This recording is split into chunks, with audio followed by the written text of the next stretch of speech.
One of the things I look forward to the most during the winter here in Kodiak, Alaska, are the holiday plants, like this beautiful Thanksgiving cactus and my amaryllis bulbs.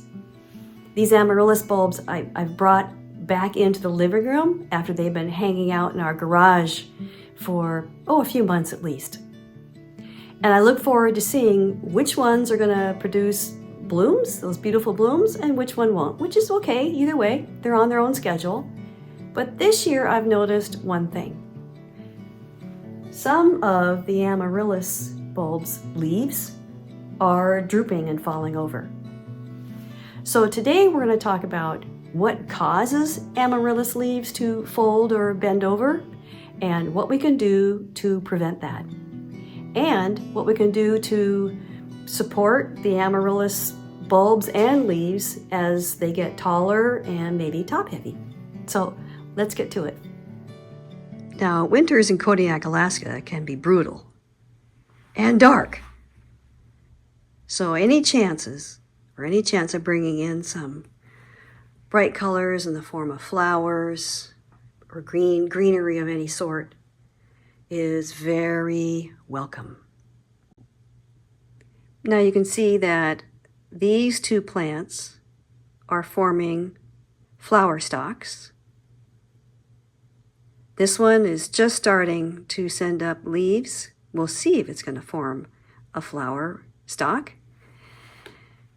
And this is the one, well, let's go over here. This one is actually forming a baby bulb or baby plant from the mother plant. So we'll watch that carefully too. But this is the one we're going to talk about today because it is starting to droop. You see? Now there are several reasons why amaryllis leaves will droop. The first one is not enough light. Second one is too much or too little water. And the third one is some sort of stress. I tend to aim towards the first two. Not enough light and too much or too little water. In the winter, generally speaking, depending on where you live, there's a lot less light.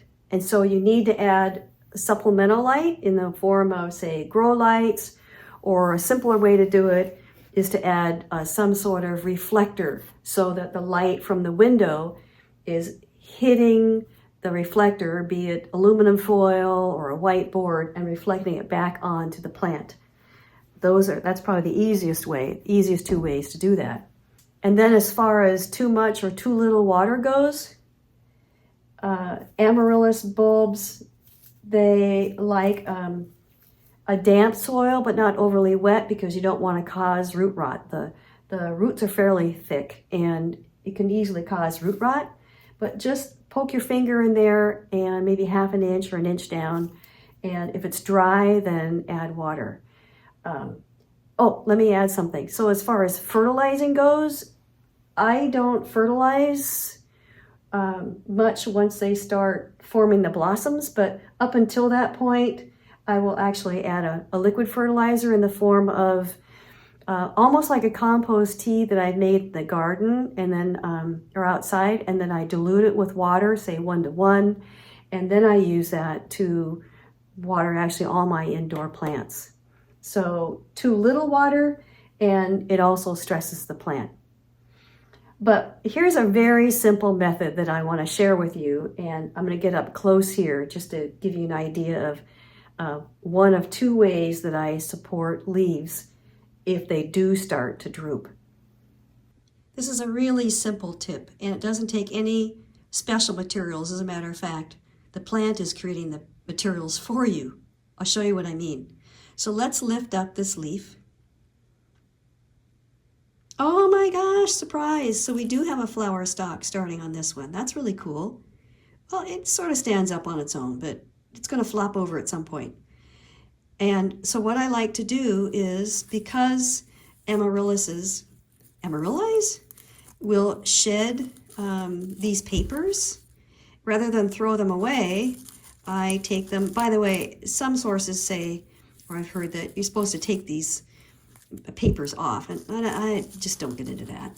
They're natural. So I just take a collection of these papers, oop, there goes one,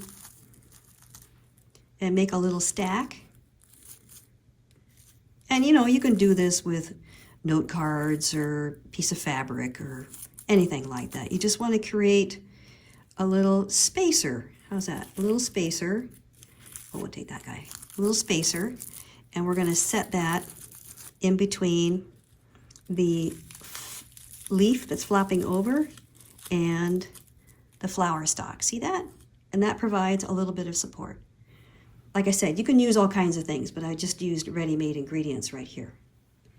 Now, if this doesn't work after a while, let's say this leaf gets too heavy, then I will employ my second way to support the leaves. So another way to support amaryllis bulbs or flower stalks and leaves, preventing them from falling over, especially when they are getting pretty tall, like some of ours have gotten over 3 feet tall, is to support them with one of these three-legged ones.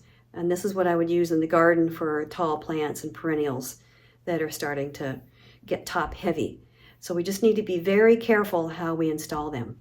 Okay, so you want to gather up the leaves and the stalk very carefully because it's very easy to snap them, and gently, and watching the bottom points down here. You don't want to poke them through the bulb or get them too close to, you know, crushing roots either. So watch these points down here. You don't want to poke the bulb, and keep them as close as you can to the outer part of the pot. Push it down gently, as you can see. Can you see? Okay. And then we'll get down to the bottom. Yeah. All right, it looks, you know, it might look a little funky, and maybe you want to leave one leaf poking through, and that's okay too, to look natural. But believe me, as this flower stalk grows, and I'll actually add one to here too, they can get very, very top heavy, and then the whole plant can topple over. So there you go. The two main reasons why amaryllis leaves flop over, which is not enough light and too much or too little water.